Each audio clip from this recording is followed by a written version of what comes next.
That would not. Nope. Hold on.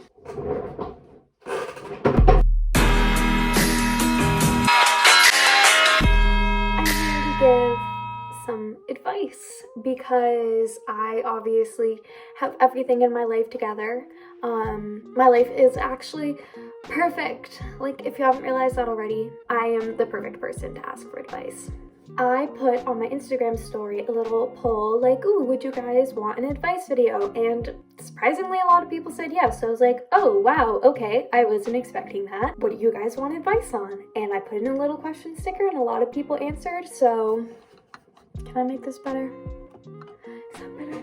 That's better. Why don't I think of these things ever? So I got a lot of great responses, and you should follow my Instagram at Selena Rivernider because that is where I post all of the ideas,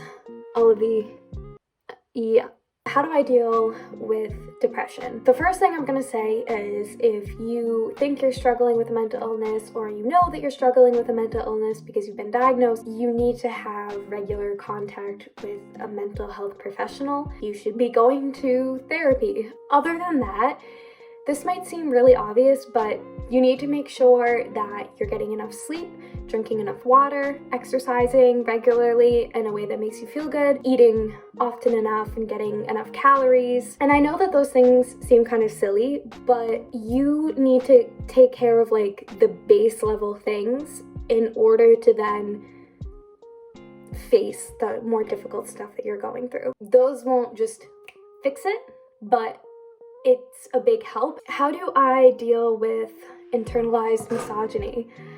That's fun. So I would say in general, the way to deal with that as a woman is anytime you find yourself ready to criticize another woman or yourself for acting in a certain way or looking a certain way, like stop and take a second and ask yourself why you're doing that. Is it because they're genuinely being mean or unkind, or you're exhibiting a quality just you as a person do not want to exhibit? That's fine, that's fair game. If you're about to criticize a girl about the choices she makes when it comes to relationships and everything she's doing involves consensual adults, none of your business. And that is almost always internalized misogyny. Let women do what they want to do. Let yourself do what you want to do. I would say, you know, on the flip side, misogyny and like the gender roles that it creates is damaging to men too, because it forces them to be unemotional, strong all the time. They always have to be the breadwinner. While the system is built to oppress women, there are negative effects on men as well, and you have to look at both sides if you're going to address the whole issue. So I would say for men, it's kind of the same thing. Like if you're about to criticize yourself for doing something like being emotional, question why. Like is there actually anything bad about being emotional or crying or being upset? Or if you're about to criticize a woman for doing something that you might find unattractive, stop and question, does she have to be attractive for you? Okay, help me get through my computer science final. So in terms of computer science, I'm not really your girl. Like, I know this much. At the end of the day, the final's gonna be over whether or not, you know, you do well, so it'll be over soon. Comfortably being alone/single. So I think those are like definitely connected, but they're kind of two separate things. So in terms of comfortably being single, I think a lot of the reason people feel uncomfortable being single is because being single gets treated as like an unfortunate side effect of dating. The only purpose to being single is to prepare yourself for your next relationship and to find your next relationship. And if you think of it in that way, you're never going to be happy in like the moment that you're in. In general, the best way to be happy being single is to just accept being single and not obsess over finding your next relationship, not obsess over why you're single or if you're running out of time. Like, there's a lot of pressure for people to find someone who they're in a committed relationship with, maybe even to marry by a certain age. And it's just not realistic for everyone, and it certainly doesn't have to be. Some people are more career oriented. Some people just don't want to be in a relationship. Whatever the reason, those are all perfectly good reasons. And being single, in my opinion, isn't the lack of a relationship, it's being in a relationship with yourself. So you can take that time to get to know yourself and focus on yourself and learn what makes you happy and what makes you feel fulfilled as a person. Comfortably being alone kind of ties in with that. Being comfortable being alone is one of, I think, the best things you can ever do for yourself. I used to think of being alone as like a failure on my part. I figured out there are certain things I 100% prefer to do by myself. One of those being eating breakfast. That meal specifically, I really like to do alone because I'm literally like, you know, in like a TV show where it's like the 1950s family and the husband is always like reading the newspaper at breakfast and he doesn't talk to anyone. That is me. I get that New York Times news app up on my phone and I have that, and I would go to the dining hall and I would get my grapefruit, hard-boiled eggs, and some toast. I would not trade that for the world. Like, that was phenomenal, and it wouldn't have been the same if I were trying to also have a conversation with somebody. Another thing that I really like to do alone is to go shopping, like whether it be grocery shopping or clothes shopping, for two reasons. One, I can go at my own pace. If I'm done in a particular section, I can just leave. If I want to take an obnoxiously long amount of time reading the ingredients on every single food item that I put in the cart because I have a severe allergy, I can do that and I don't need to feel embarrassed. And it also teaches you to not constantly be like, do these jeans look good on me? Should I get this? Should I not get this? What do you think? Like, it's up to you. You look in the mirror. If you like it, you get it. How do you deal with the feeling of needing to be productive at all times? Number one, I don't. I will ask myself who I'm being productive for. Because if the answer isn't myself, there's actually no reason for me to be doing it. I think as soon as you take your entire sense of self out of the idea of being productive, like, you need to have an identity outside of what you consider to be productive, and then you'll have a healthier relationship with it. How do you deal with anxiety, and do you have any relaxation techniques? I have so many relaxation techniques because I am a very high-strung type A person. Number one, like I mentioned with depression, if you think you're struggling with an anxiety disorder, or just in general you can't manage your anxiety, whether or not you think it's an actual mental illness, you should definitely talk to a professional. None of this has to be perfect. It's the process of it is really what's going to help you. So the way I kind of look at it is, there are things which make me feel anxious that I can control and that I can't control. Push the things that you can't control off to the side and start with the things you can control. So for example, something that makes me feel anxious is if my room is messy. So once you identify the things that you can control, you can start trying to change them, even if it's just a little bit, even if you need to ask other people for help in changing them, and that will just eliminate even a little bit of what is causing your anxiety. So things you can't control, like what other people think of you, or just the general state of the world right now. In that case, because you can't control those big things, you need to focus on the actual symptoms of anxiety. So anxiety is actually your body trying to protect you. It senses that there's something giving you stress or something that could be dangerous, so it triggers your fight or flight response, your heart rate goes up, you start breathing faster, a lot of other things. The way to deal with that is to shift your body out of the fight or flight response, and the best way to do that is physically. It's really hard to mentally get yourself out of it and tell yourself, I don't need to worry about that, because it's predominantly a physical response. One way to do that is controlled deep breathing.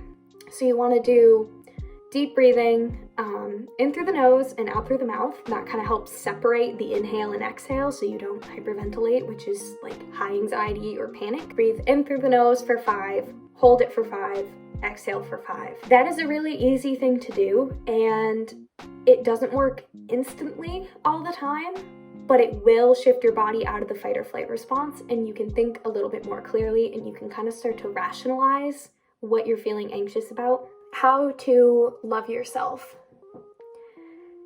this takes time. I think for me, one of the hardest things was I couldn't just look in the mirror and be like, you know what, I love myself, and that's that. Something that worked for me was I reminded myself that I don't have to be perfect to deserve love, especially not for myself. I can love myself with all of the flaws that I have and still want to work on the flaws and still want to be better. Love isn't something that you only give to perfect people. If you think about the people in your life who you love, they're flawed. They are flawed in their physical traits, in their emotional traits, their mental traits. They, of course, have so many things they need to work on, but you still love them. You love them when you're mad at them, you love them when you're happy with them, so why can't you do the same thing for yourself? Men. That was what this one said. It just said men, period.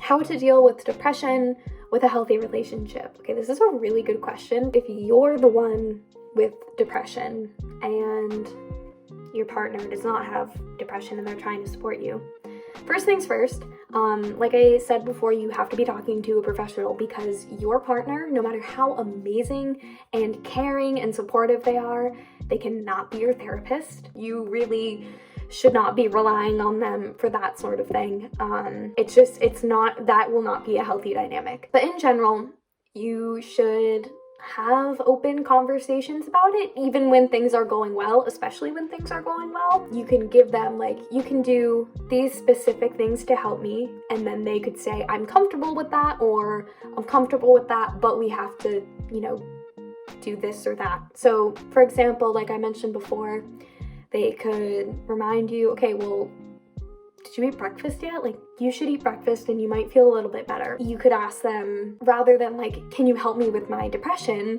which is a very big, vague thing, which is going to put a lot of pressure on them. You can ask them to do a specific, tangible thing, like, I need help cleaning my room. And they can come over and fold your laundry. And then both of you can feel good, because you can be like, oh my god, that's out of the way. I don't have to worry about that anymore. And I got to spend time with this person who I love. They get to feel good because they know that they're helping you. Lack of motivation. How to deal with a lack of motivation. First of all, if you're feeling unmotivated right now, that's really normal, because as I mentioned when I was talking about anxiety, it's a fight or flight response. Everything that's going on right now with the pandemic will trigger your fight or flight response, and guess what? That's tiring after a while. So of course it's going to be hard to motivate yourself. One way that's, been beneficial to me is to remind myself the way that things are right now will not be the way it's going to be forever. And future me will thank me now for putting in the work. Okay.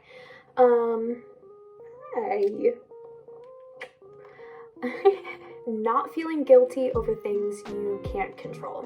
So, a couple things about that. Guilt is a normal, natural, emotional reaction to a lot of things. Number one, don't beat yourself up about feeling guilty. It shows that you have a conscience. Feeling guilty about things that you can't control is just the worst, and that's not good for you. So I think the way to go about that is, you can't just make yourself not feel guilty, but the thing to do is be patient with yourself and kind of gently remind yourself, I can't control it, and maybe even go through the reasons why it was out of your control, and then just let it go. I know you probably won't be able to let it go permanently, but just in that moment, be like, I have addressed it.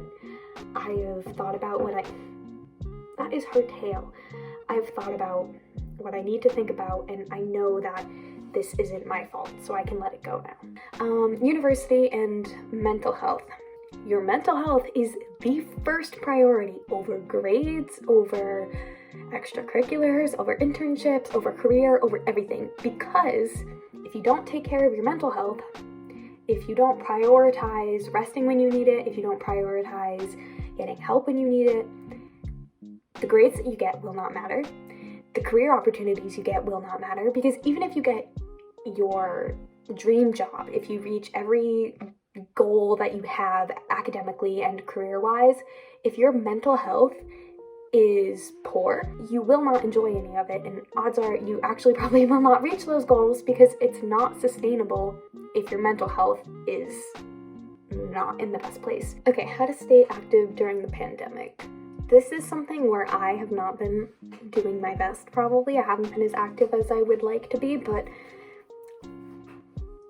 it is what it is. Like, I can do better, and I will do better. I would say, like, the biggest tip I have for that is any kind of, like, online YouTube fitness channel. So I think if you're having trouble motivating yourself to be active, pick one that's, like, 10 minutes long, if that, and do that every day. And I think as you, like, get into the habit of it, doing it more will be easier, or doing it longer will be easier. Handling combativeness / stubbornness. I guess that depends on the situation. Like, if it's somebody who you don't absolutely have to engage with, like, I don't know, somebody in a class discussion, I just wouldn't engage with it. I would say if it's someone who you have to interact with on, like, a personal level, when you're not having a disagreement, to talk to them about it, like, calmly and, like, in a non-confrontational, like, a non, finger-pointing way, just kind of like, hey, I've noticed, you know, when we have a disagreement, it feels to me like you get kind of combative or stubborn, and I was wondering if you noticed that, or if there's, like, a reason why, or if there's something I'm doing to make you feel like you need to be combative. There's no need to try to just push through it in the moment, and that will probably make it worse. Okay, how to deal with imposter syndrome. Challenge it like, oh my god, why me? Why am I the person in this position? Okay, why not me? And you just kind of have to pretend like you're a lot more arrogant than you actually are, and it's surprisingly effective. How to mentally prepare for a date. You need a good playlist. It's hype music. I can't believe I just said that, but it is hype music. You gotta kind of, like, hype yourself up so you're, like, feeling good and looking confident, but also, like, giving yourself confidence by knowing what you want and what you're looking for. That is it for today. Like, comment, subscribe, the holy trinity of giving me external validation, because apparently I need a lot of it. And that is it. Thank you so much for watching. I will see you next week. We're making a lot of promises here.